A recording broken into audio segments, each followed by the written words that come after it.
Bonjour tout le monde, voilà une petite vidéo où tu vas trouver la correction, quelques éléments de correction de l'activité numéro 3 sur l'objectif numéro 2, repérage sur un plan. En fait, là, l'activité c'était celle-là. Donc du coup, là, on a des questions. Donc, on doit répondre à question A, B, de A, de B, ainsi de suite, jusqu'au le 3A, 3B, 4A, B et C. Après, on doit faire une petite synthèse de l'activité.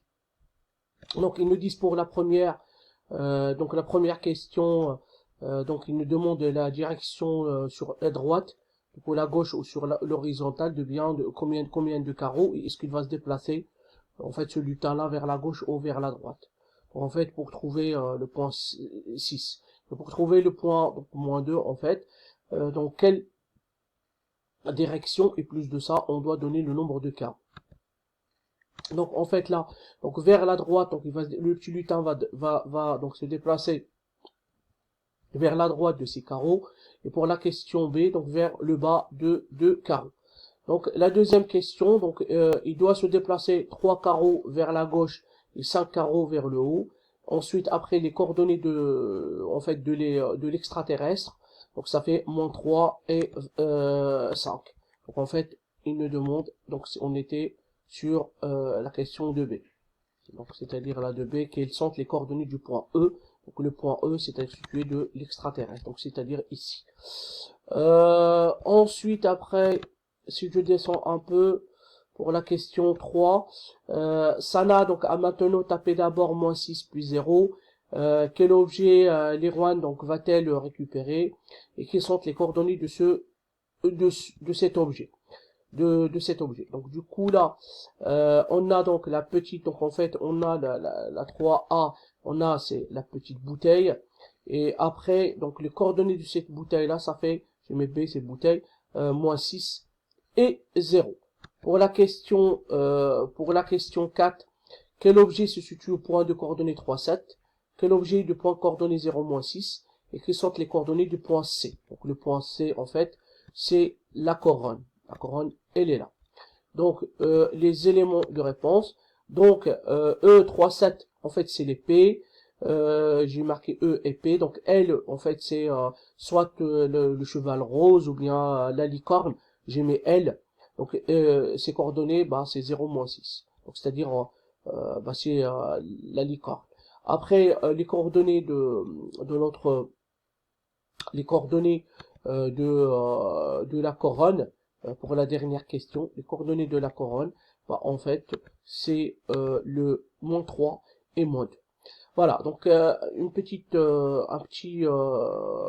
correction vite fait, bien fait de l'activité. Je pense que vous avez bien réussi ça, d'après ce que j'ai reçu comme travail. Donc il y a beaucoup d'élèves qui ont réussi cette activité. Donc pour la suite, donc vous devez donc recopier cette partie dans le cahier des exercices, donc la correction, et en fait recopier cette partie qui est en bas, c'est-à-dire préparer ta carte mentale. En fait, c'est la synthèse de l'objectif numéro 3. Donc vocabulaire. Qu'est-ce qu'on a appris? Donc là, on a travaillé sur le repère. Donc un repère du plan est constitué de deux droites graduées, comme on a constaté tout à l'heure. Donc il y a une qui est verticale et l'autre elle est horizontale. Donc et avec un point de repère, c'est le point d'origine, pardon. Donc le même point d'origine, c'est le 0, c'est le E. Donc, quand ces deux droites sont perpendiculaires, alors le repère est orthogonal. La droite horizontale est appelée l'axe des abscisses. La droite verticale est appelée l'axe des ordonnées. Donc là, en fait, il y a une propriété. Chaque point du plan est repéré par deux nombres relatifs appelés les coordonnées. Donc c'est-à-dire quand on vous demande de chercher par exemple un point ici, vous devez donner deux nombres relatifs qu'on les appelle en fait les coordonnées de ce point-là. On commence toujours par l'axe des abscisses, puis l'axe des ordonnées de ce point.